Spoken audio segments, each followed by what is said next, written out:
To see how strong this storm really was, take a look at the tree behind me. That's one of Five Star's roofs that flew off and landed smack down right in the middle of the tree. We've got the band, the cheerleaders, crew, red jackets, football team.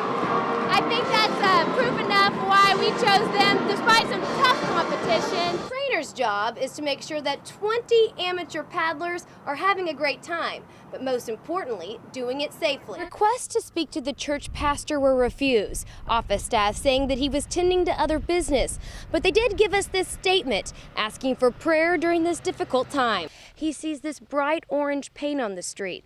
It's a stark reminder of what really happened to his mischievous little great-grandson.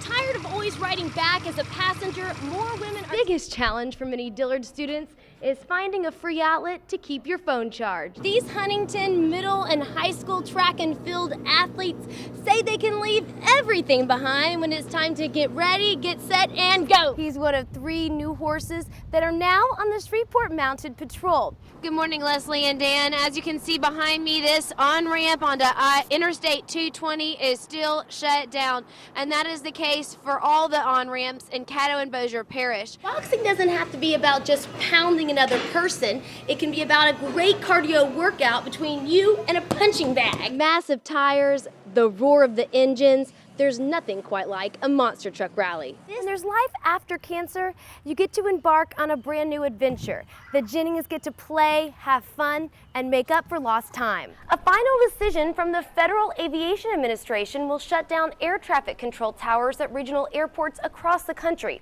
This is bad news for 2 Arklatex airports. NBC6's Jade Cunningham joins us live in the Content Center with the latest. Jade, what kind of reaction are you having from folks about the FAA decision? Fierce weather may have knocked this Wascom business down, but it won't knock them out.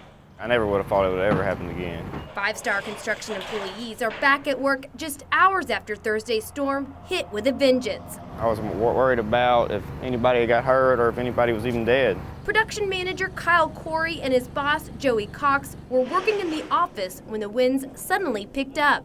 Couldn't see nothing or anything, just white.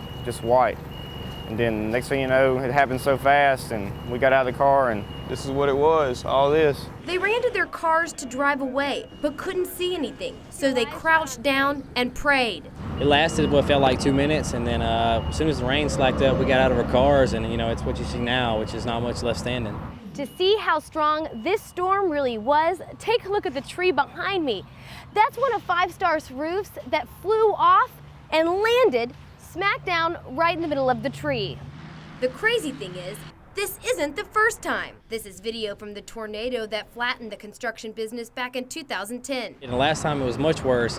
I believe it was an F3 and it destroyed every single building out here, destroyed our trucks. Nothing was left untouched. And just like last time, they're not missing a beat. In a week or 2, we should have everything rebuilt back. They're already in the process of rebuilding again. It's not going to slow us down. We're used to it. We've been through it before, so we're just going to keep moving forward. Morgan Thomas, NBC6 News. A Tuesday morning protest ended peacefully when parents' demands to get back their children's bus service were met. And you telling me that they never rode a bus to that school? You can't tell me that. At first, LaShawna Moore was furious. 1 week after her children's first day at J.S. Clark Elementary, she was told they no longer had a bus and would have to walk to school. I wouldn't be asking for a bus if they didn't have to cross the main street, which is 4th Street. She and other angry parents decided to protest outside the Caddo Parish School Transportation Office. Since we dropped our kids off at school. And district officials listened. Victor Monero with Caddo Schools shared the good news. Looking at the situation, talking with the transportation director, we reassured those parents that their transportation will continue. For these parents, it all came down to their child's safe arrival at school and return home, and they believed the very best place for them was a school bus. We live in one of the highest crime area it is in Shreveport. We stay in Allendale. You don't know who's going to be coming out the bushes trying to get your child because they don't have their right mind. While the district blames a computer program for the bus being canceled, these mothers are proud that they stood up for their children and won. Morgan Thomas, NBC6 News.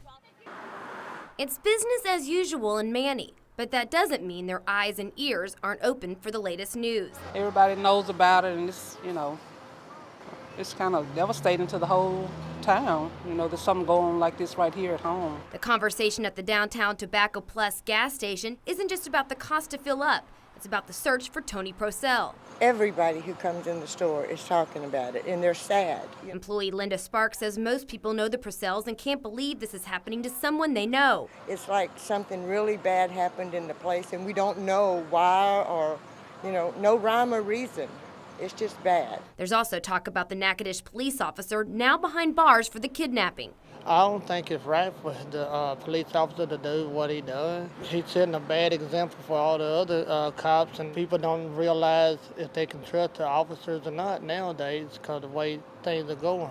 This is not only a small, but a tight-knit community, and many folks say the most important thing is sending the family prayers and keeping hope alive. They're all trying to stay positive until the end. That everybody's hoping they're going to find him. He's going to come back safe. But that's getting harder to do. Is there still a lot of hope out there? I think it's fading pretty fast. Morgan Thomas, NBC6 News. Homecoming excitement brings out the loudest and the craziest school spirit at North DeSoto High School. Everybody getting together and, making the most school spirit you can just so you can have really good energy going into Friday night's game. Our Week 4 winner of the NBC6 Spirit Stick shows us what being a Griffin is all about. It's so great. We have such a great family, and we have so much spirit and so much pride, and we just try to instill that in our younger kids. But what exactly is a Griffin? Football player and drama club member Gunnar Curtis explains. A griffin is a mix between a lion and an eagle, and it's got the head of an eagle and the body of a lion, a mythological creature that is powerful among all other creatures. Our NBC6 morning crew could be celebrating homecoming at your high school if you're our next Spirit Stick winner.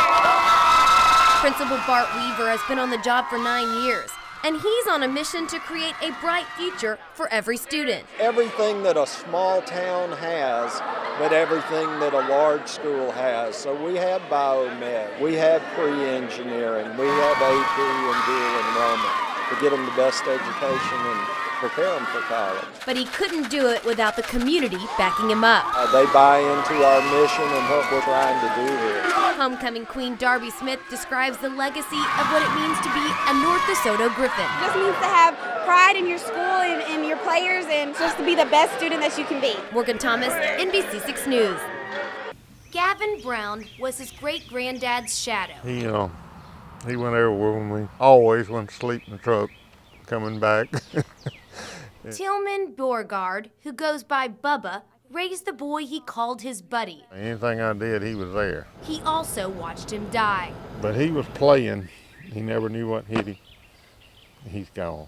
With eyes full of tears, he tries to remember the good times with the almost 4-year-old Gavin Brown. Every morning when he got up, he wanted to go, me and him go riding on the golf cart. In fact, Bubba says he went riding around the pastures with Gavin the day he died. Late in the evening Wednesday, the toddler decided to pedal around in his own toy car.